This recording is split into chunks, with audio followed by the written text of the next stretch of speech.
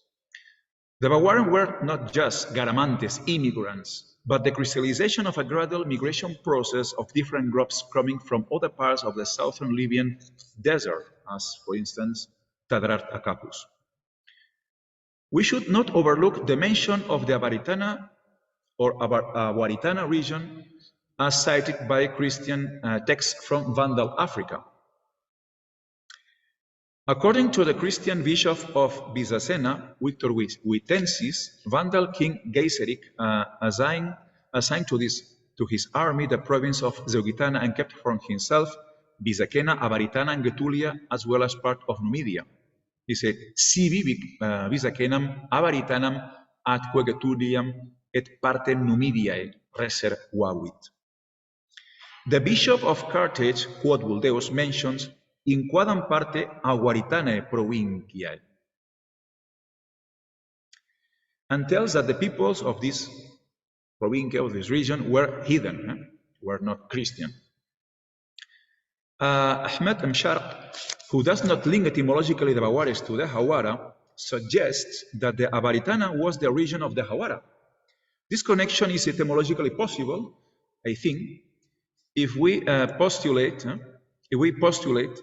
that Abaritana or Awaritana is a philological spelling of Abawaritana, which would be the Latin adaptation of a Amazigh, 𝗂𝗏𝗀𝗀𝗀, with the prefixation of the morpheme of state in Amazigh, and the suffixation of the Latin suffix itana in unclear analogy to Tripolitana, Tripolis, Tripolitana, Ahagar, Abawar, also Maurus, Mauretana, Tingis, Tigitana. It's an analogy. So I suggest that the Abawaritana was located in the eastern fringe of the Saharan Atlas, south of the Salinae Tubunenses, and near Auxum, modern Bir-Saduri. On the one hand, because it was a liminal area, the population were hidden, so it was certainly not far from the core of Romanization. And on the other hand, because in the enumeration by 𝗀𝗏𝗏𝗏𝗏, only regions east of Mauritania Citiphensis are mentioned. He mentioned Byzacena, Abaritana, Getulia, Numidia. He doesn't mention regions on the west, Caesariensis, Tingitana, etc. So obviously, the suggested location in the eastern part of the Saharan Atlas is highly speculative and must be taken cautiously. For instance, Jean Desanges placed this region in une partie reculée de la Getulie, that is to say, south of the Limes. When did the Bawaran come to existence? The terminus antequem is well fixed, and the oldest inscription is dated around 198, 199, the Common Era, as the Bawaran were already present, not necessarily settled in the Saharan Atlas, and thereafter they are found successively in Mauritania Caesariensis and the Citiphensis. They were already constituted, at least by the end of the 2nd century. Why did the Bawaran emigrate? Populations usually move in order to improve their living conditions. Obviously, for an agro-pastoralist economy, overpopulation and water depletion is a logical urge for emigration. Both circumstances had been confirmed archaeologically in prospections conducted in ancient Phazania, the land of the Garamantes. The sequence of spread of the systems of water extraction known as hawwāra makes clear that Phazania communicated hawwāras to Ahagar and other regions of Central Sahara. And even if technologically innovation does not necessarily imply a significant demographic migration, in this case, it is very likely that the exceedings of the overpopulated land of the Garamantes began to move to Ahagar and other regions and that did not entirely rely on fossil water, which eventually dried up. These peoples adapted not only their economy, but also their way of life, especially after the abandonment of hawwāras around the 6th century. Even if during antiquity the conditions for the practice of extensive irrigated agriculture were far more advantageous in Phazan, since the Middle Ages up to the present, Ahagar to the present, Ahaggar has kept traditional techniques of cultivation in better conditions than the rest of the Sahara, not to mention the impoverished Fazan. So how did the 𝗲𝗏 emigrate? The introduction of the dromedary, which was previously ridden by the Garamantes, and the manufacture of skin bags for transportation of water and grain through the desert and the steppes, allowed the 𝗲𝗏 not only to practice far-reaching transhumant routes, as they could not rely anymore on agriculture as the only means of livelihood, but also to expand the trans-Saharan trade southwards and northwards too. In this respect, the philological, epigraphic, and archaeological evidence is unequivocal. The Garamantes were certainly their heirs, and certainly their heirs, the 𝗲𝗏ares, were dromedary riders and manufactured skin bags of different sizes for different purposes, as well as their nomadic tents.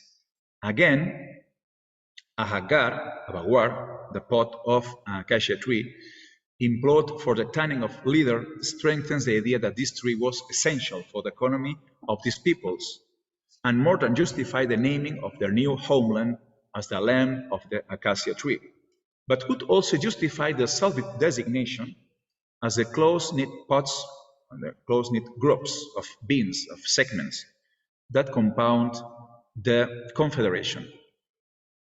The 𝗲𝗏 developed a complementary agro-pastoral economy and an organization of large-scale labor and a flexible system of communal management of infrastructure held together through regional networks of close collaboration.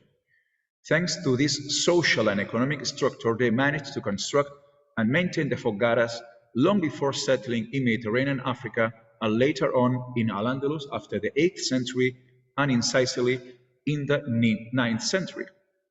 Each faction of a tribal group specialized in an economy sector while keeping the ties of kinship with the upper segment.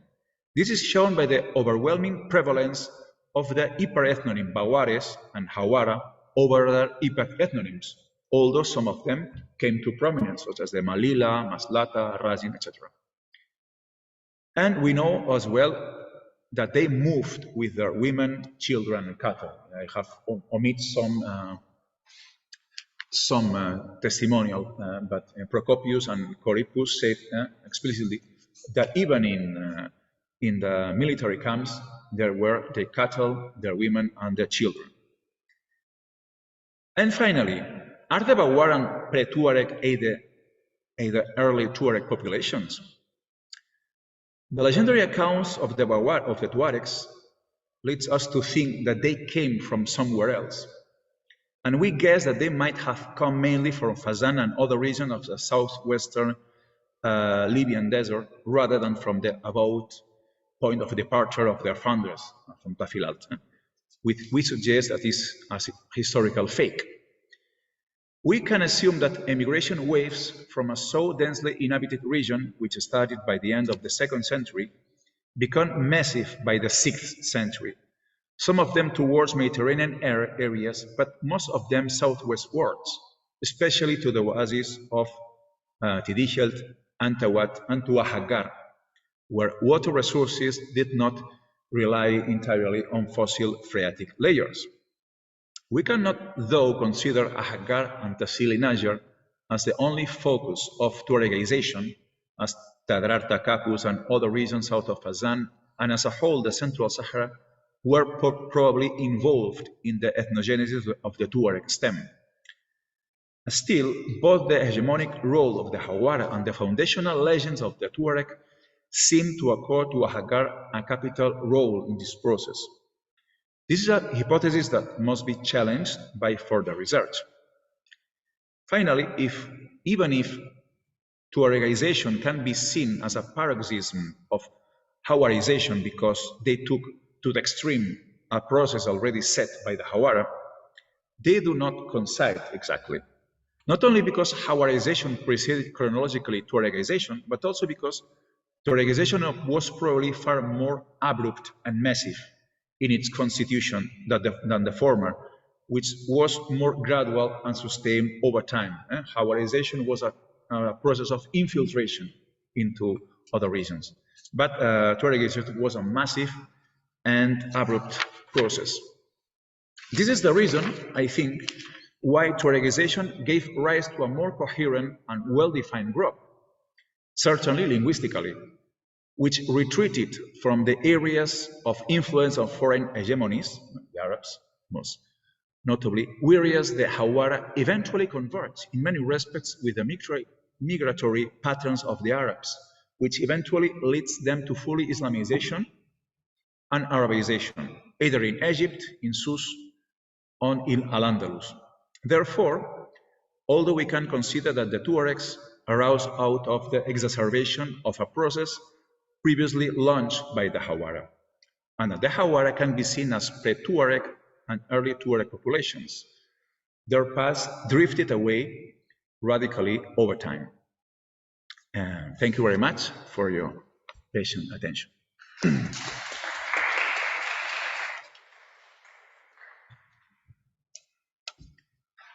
Je profite pour saluer le tafsir du Amazigh à tout le monde.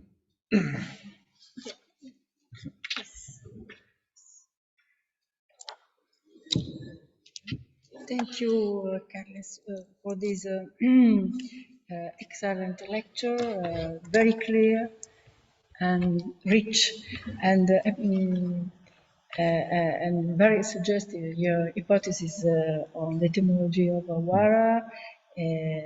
I'm not a specialist in archaeological. I'm not specialist on archaeology, but it's very interesting, the ethnogenesis of the Tuareg, very, very interesting ethnogenesis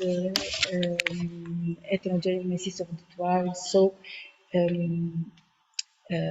but there are very many questions, but I think that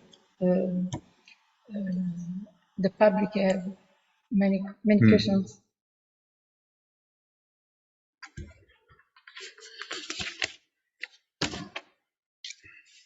Do you have any questions?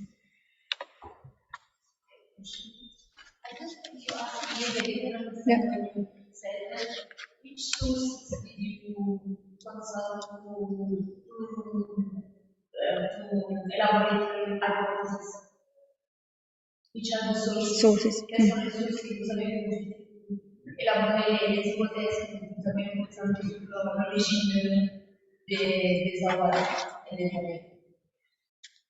Well, the thing is that I have employed all kinds of sources. My sources, my database is mostly epigraphical and philological. So I have consulted mainly the corpus inscriptionum latinarum, the epigraphic, and all the service and epigraphy and texts that are from Roman Africa.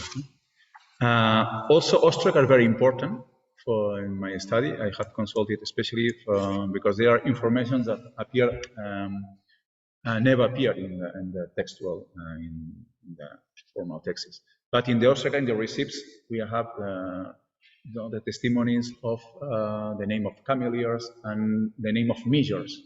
There are lots of names of measures. Some of them are Latin, some of them are Punic, but some of them are neither Latin nor Punic.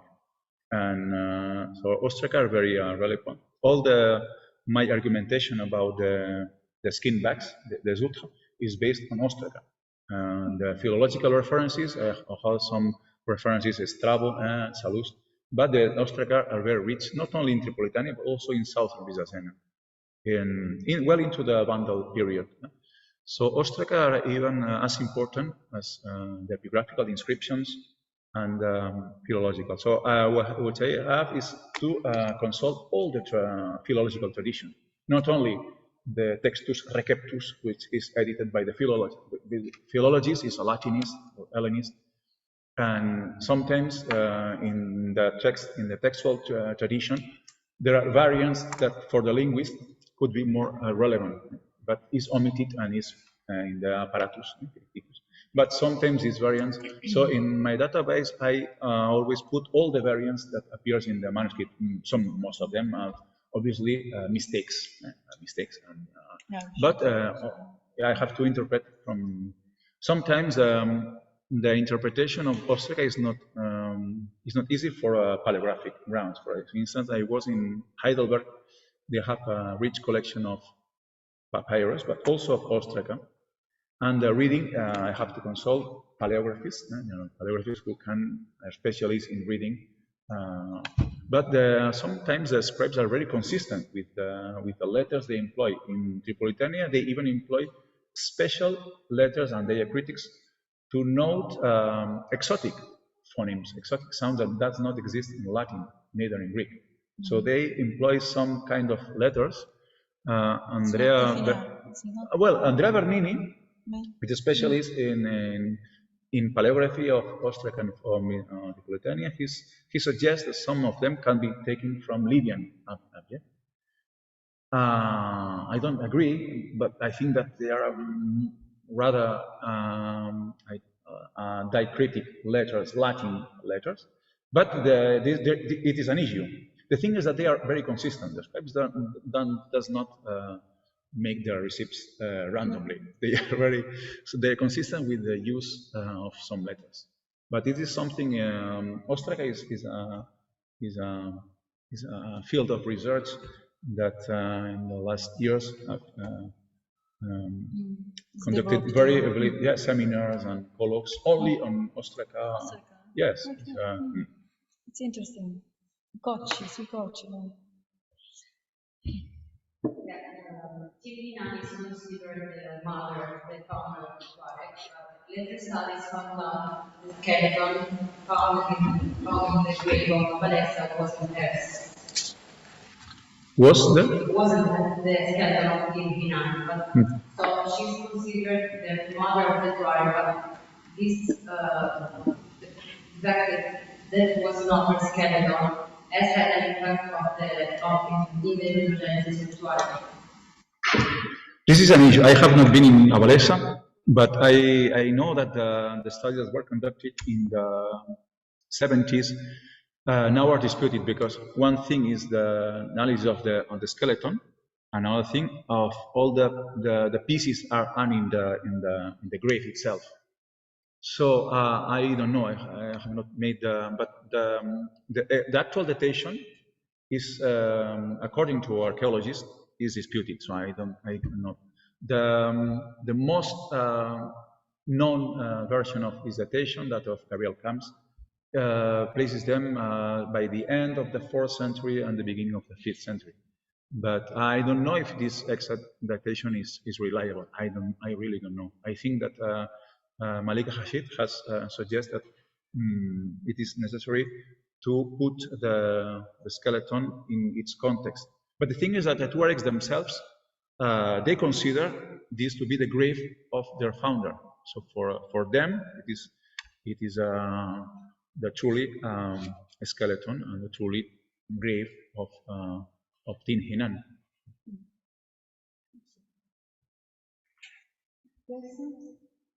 No? There are some questions in the chat. Yeah. So in the chat. Mes compliments pour la clarté de votre information en complément d'informations sur les barbares. Je vous signale une inscription chrétienne du 4e siècle après Jésus-Christ de Tamazgha.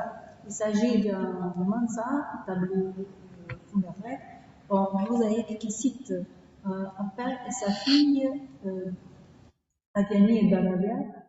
Cette mansard était érigée sur la tombe de deux parents.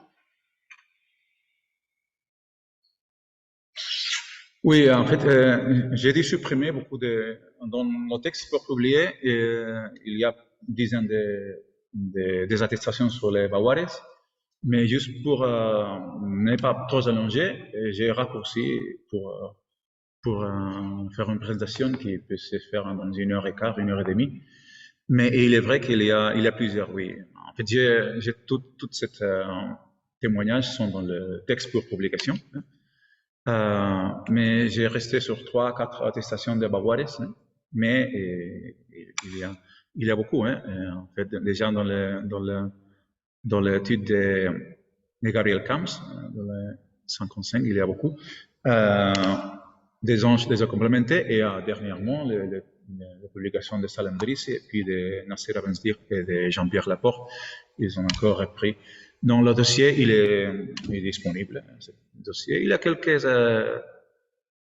textes qu'il faut revoir, par exemple, ceux où ils sont mentionnés des noms des tribus de 𝗲𝗏𝗏 qui ont été tués.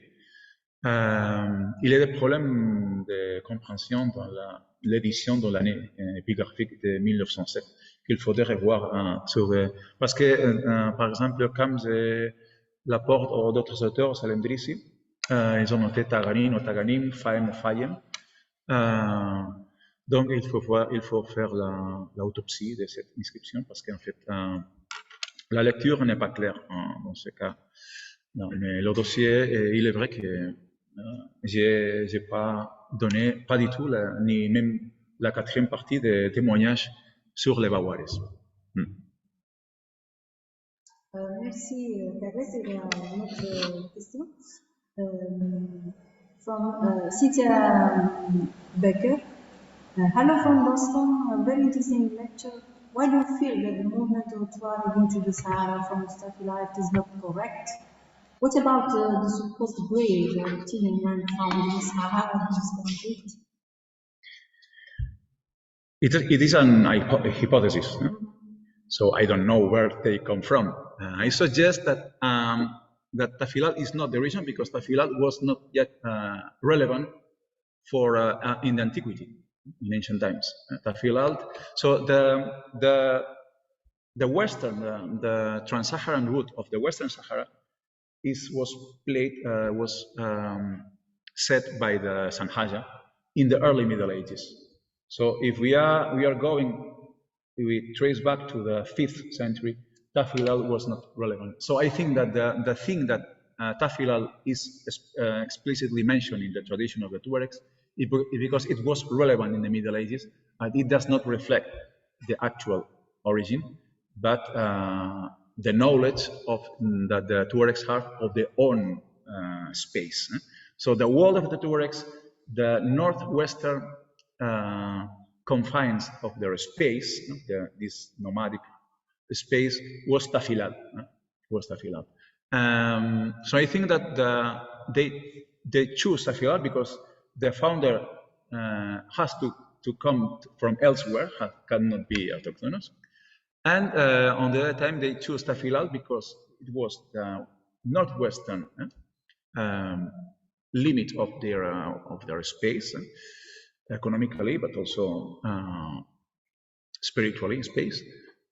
And not another place because 𝗲𝗏𝗏𝗏 was known as being the point of depart of Maraboutic lineages. Don't forget that even the current monarchy in Morocco, they claim their legitimacy political because they came from the lineage of 𝗁𝗏𝗏. 𝗁𝗏𝗏 come from 𝗲𝗏𝗏𝗏. Les Alaouites, la monarchie Alaouite. Donc, so they need to claim a kind of religious legitimacy because there are always some lineages that will claim that they have more legitimacy because they are descendants from the lineage of the prophet or somewhere else. So this claim, I think that is fake, historical fake. I don't think that 𝗲𝗏𝗏𝗏𝗏 rules any play. And at least it is very suspicious that they think that they are Tamazgh speaking, so they speak like the people, I don't know, like the people from Tinghir or the Zaytata. It is because they know that in 𝗲𝗏𝗏𝗏 they speak this way. So it is an explanation, a secondary explanation. So all the elements that are put together to make 𝗲𝗏𝗏𝗏 the 𝗂𝗏𝗏𝗏 are very suspicious. They are not one that is reliable. But of course, it is a hypothesis. I don't discount. I suggest that it is not, but we cannot discount anything. But I think it is a fake. I think it is a fake. Okay. Il y a une signalation sur un papyrus en grec qui a été publié par 𝗀𝗏𝗏 et où on parle du commerce dans le désert occidental à travers le chameau vers la moitié du 3e siècle avant Jésus. Merci Vermonte, je te demande, t'es pris de me donner la référence. Ben, je connais 𝗀𝗏𝗏, mais je ne connais pas cette étude. Donc après, tu m'envoies la référence, s'il te plaît. Oui, en fait, Lazarev, il pense plutôt que l'introduction de dromadaire s'est faite par la mer Rouge et qu'il est introduit par la voie de 𝗂𝗏𝗀𝗏, Darfour et Soudan. Mais ce n'était pas exclu qu'il y ait une autre ligne de transmission par l'Égypte. En fait, la dromadaire est entrée d'abord en Égypte et puis, bien sûr, chez les anciens Libyens. Ce n'est pas incompatible que la principale voie d'introduction de dromadaire soit plutôt saharienne et que l'autre soit bien de la vallée du Nil, de l'Égypte, plus au nord. Ce n'est pas incompatible. Hein. Mais bon, en tout cas, pour ce qui est l'archéologie rupestre, c'est plutôt saharien. Et en tout cas, c'est clair qu'il est venu de l'Est. Oui. Ferdi demande quand on pourra lire votre publication. Bon, il est déjà sous presse à Sinac, donc il faut demander à l'IRCAM, des éditeurs, quand est-ce qu'ils vont publier cette nouvelle numéro. J'attends dans le prochain mois. Il y a une autre publication qui peut-être va sortir avant sur les ostraca, dans les actes de colloque de Naples. C'est un colloque de papyrologie et d'ostraca qui s'est tenu l'été dernier à Naples. Tous les deux sont en voie de publication, mais ça va permettre plusieurs mois. J'ai pris aussi, vous avez vu, beaucoup des informations paléoclimatologiques, des archéologues, des linguistes qui ne sont pas de ma recherche aussi, pour la présentation. Mais bon. Ok. Il n'y a pas de questions? Il y a une question. The next question is not strictly related, maybe. Please.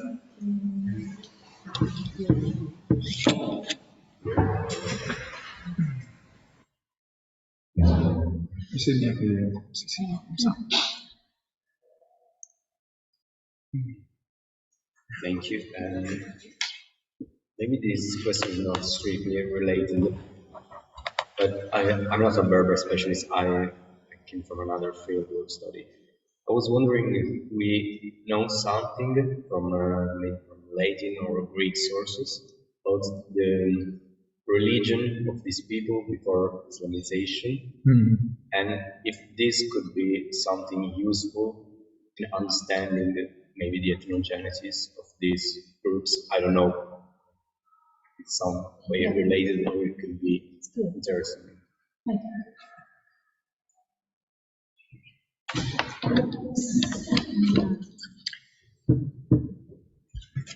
The answer is yes. I have omitted some of these excerpts because I have chosen the most, the most relevant for the presentation. But there are many references as well to the religion, and one of them is very interesting. I have here somewhere the text. No, I have, but I think that is. So I had presentation. I have text from Augustinus. So Augustinus talks about it, and the excerpt is interesting. So Augustinus.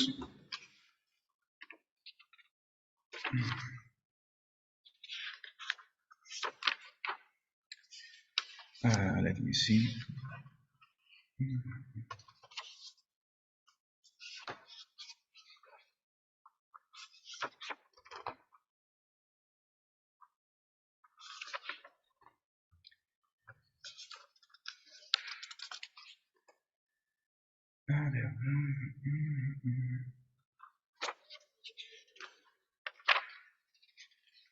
because the exact excerpt is very interesting.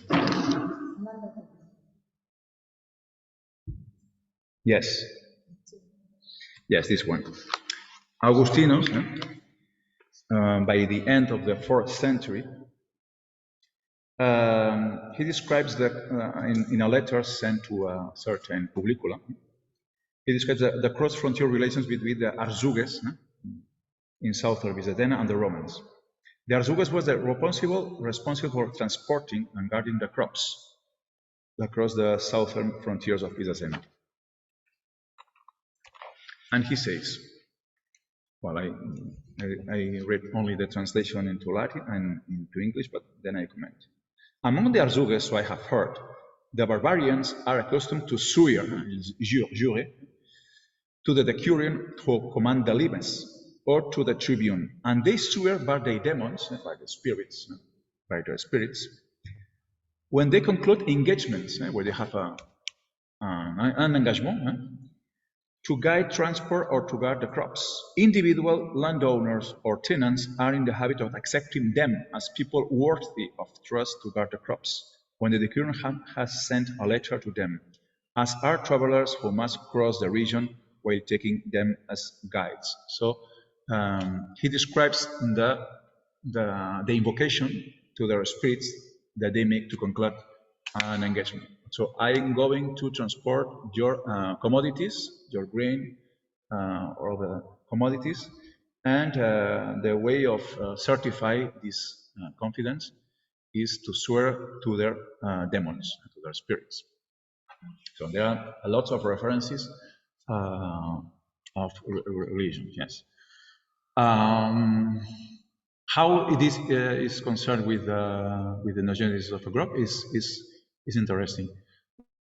In the legends, they assume that they are Muslim from the beginning, even if we know that it is not possible, right? Because the Tuaregs exist before Islam, and the hawwāra soon listed Ibadism. So they were Muslim, but in the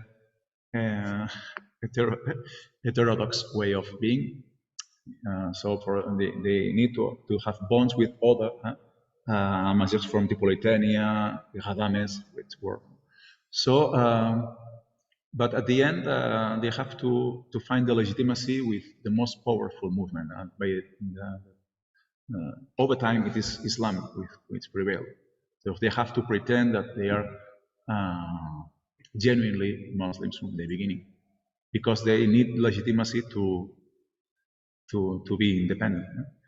But what they do is to integrate elements of their own religion as Islam. So it is a kind of marketing.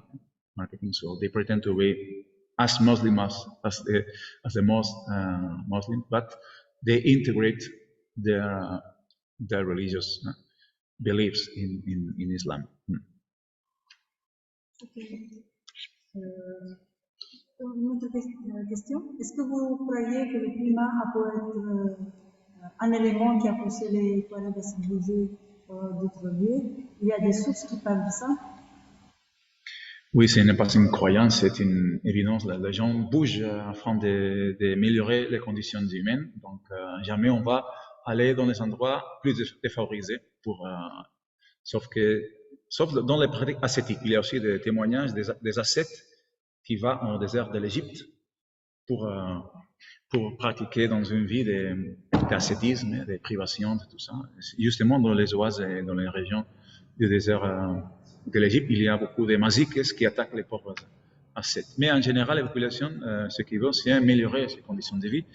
Donc ça, c'est clair. Beaucoup de mouvements sont relativement récents.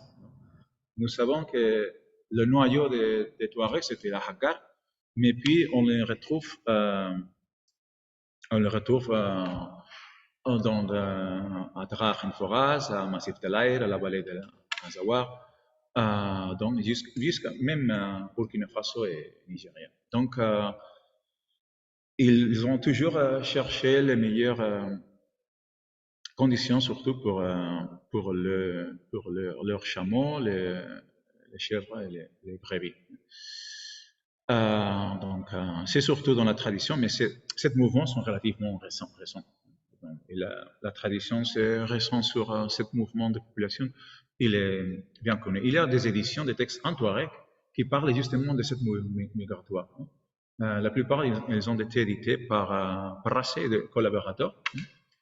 Ils sont des textes absolument fascinants parce que c'est vraiment des textes originaux en Tuareg qui parlent justement de ce mouvement de population, pourquoi les gens sont partis d'Hagar, sont allés à 𝗲𝗏𝗏𝗏𝗏, sont allés à la vallée d'Azawar, qu'est-ce qu'ils ont rencontré là-bas, le rapport avec les autres populations. Tout ça, c'est bien spécifié par l'histoire, par l'histoire des peuples des Tuaregs. Il y a aussi des voyageurs du XVIIIe siècle au XIXe siècle qui ont voyagé en Sahara et qui nous racontaient ça. Mais déjà, il y a des éditions, il y a pas mal d'éditions si vous cherchez toute la biographie de 𝗀𝗶𝗀𝗀𝗀. Il a fait toujours en collaboration avec des Tuaregs. Il a édité beaucoup de textes sur les 𝗀𝗿𝗀𝗀𝗀, sur les 𝗂𝗏𝗀𝗀𝗀𝗀, sur les 𝗂𝗀𝗀𝗀𝗀𝗀, sur la plupart des groupes Tuaregs. Ils sont édités en la langue originale, en Tuareg, Tamazgha, et aussi avec traduction suivant en français. Ils sont tous, je ne sais pas s'il y a une traduction en anglais, ils sont presque tous en français. Donc, et les raisons pourquoi ils sont émigrés sont spécifiées. Donc, ce n'est pas une hypothèse, c'est bien connu. Merci.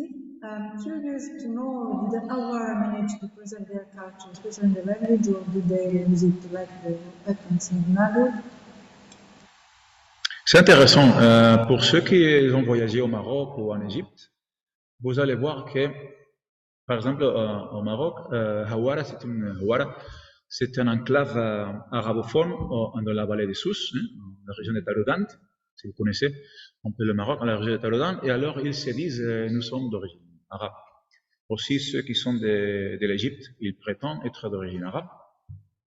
Et nous savons aussi que l'arabisation en Al-Andalus, alors les hawwāra étaient très puissants à 𝗁 Al-Andalus, à une époque où il y a les sources, il dit qu'il n'y a pas des arabes à 𝗁 Al-Andalus, toute la région de Valence, il n'y avait que des tribus berbères, ils disent les sources médiévales. Alors, nous savons que déjà au Xe siècle, les hawwāra de l'Andalus étaient déjà arabisés. Alors, oui, justement, on parlait que la relation dans ce cas-là, les hawwāra sont des émigrés, hawwāra qui ont émigré à Taroudant, et ils ont la croyance qu'ils sont d'origine arabe. Alors que nous savons bien, même s'ils creusent dans leur tradition, ils vont découvrir qu'ils sont des Amazighs, ceux de l'Égypte. Donc, il y a, si vous lisez la monographe de Lazarev, il parle justement de ça. Il raconte comment il a été chez les hawwāra de l'Égypte. Et d'ailleurs, il raconte, mais alors cette tradition, il dit, alors, c'est vrai, nous faisons ça. Alors, nous sommes des Amazighs, et je ne savais pas, parce qu'on m'a dit toujours, mon grand-père, il avait dit que nous sommes d'origine arabe. Et alors, si on retrace les traditions, vous voyez que vous êtes vraiment d'origine des Amazigh. Ça arrive, hein, il y a beaucoup de gens qui ont manipulé les traditions. Pourquoi toujours c'est la même chose, pour les légitimer. En l'Andalus, à une certaine époque, même si les Arabes étaient une minorité, ils étaient les élites. Donc, si tu es arabe et en plus tu peux prouver que tu es de la famille des 𝗁𝗏𝗏𝗏𝗏, ou tu as des rapports avec des tribus qui sont par rapport en 𝗁𝗏𝗏𝗏, alors tu pourras plus facilement accéder à la session sociale.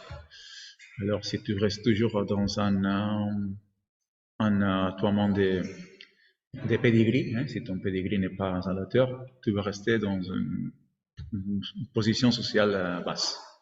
Alors, c'est pour ça que, voilà, c'est ce que je disais, l'ethnogenèse des hawwāra et des Tuaregs, à mon avis, ils sont traitement liés, mais vous voyez comme les Tuaregs se sont écartés pour garder leur indépendance, même dans des situations très pénibles.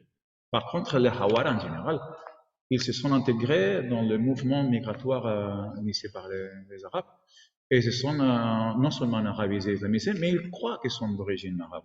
C'est ce qui est enfin, il y a des autres, les 𝗲𝗏𝗏 par exemple, au Maroc, ils savent qu'ils sont d'origine amazigh, mais ils sont linguistiquement arabisés. Mais par contre, les hawwāra en général, je ne sais pas si c'est le cas de tous les groupes hawwāra, même si qu'ils restent aujourd'hui, ils ont la croyance d'être d'origine arabe. D'accord. Oui, je pense que tu as répondu aussi à la question sur la relation avec les hawwāra du Maroc. J'en ai avec les raisons de Taroudan dans le Suisse. Donc, Oui. je vais l'expliquer. D'accord, je pense que on a terminé. Donc, merci à ceux qui ont participé et merci aux étudiants dans la salle. Merci à 𝗁𝗂𝗃 pour cette magnifique conférence aujourd'hui. Et donc, nous avons terminé. Et donc, au revoir. Grazie a voi e grazie a tutti. 𝗀𝗏𝗃𝗀𝗵𝗿 et merci à tous.